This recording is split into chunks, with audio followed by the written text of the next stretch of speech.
খুব ভালো কথা, আপনারা দুর্নীতি বন্ধ করতে চাইছেন।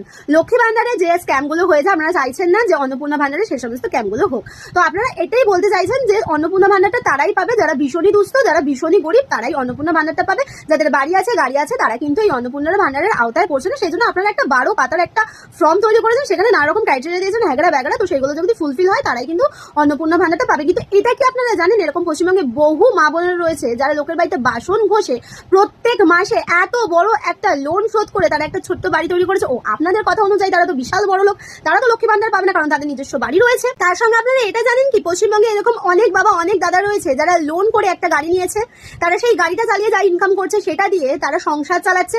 আপনাদের কথা অনুযায়ী সেই বাড়িতে তো গাড়ি রয়েছে, তার মানে সেই সমস্ত বাড়ির মা বোনেরাও আপনাদের অন্নপূর্ণা ভান্ডারের আওতায় পড়ে না।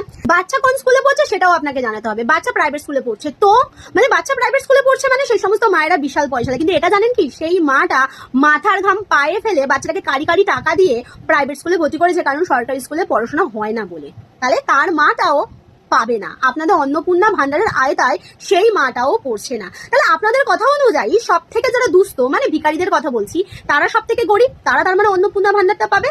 কিন্তু আপনারা একটু সমীক্ষা করে দেখবেন তারা কিন্তু আমাদের থেকে বেশি টাকা ইনকাম করে। এবার কাকে অন্নপূর্ণা ভান্ডারটা দেবেন?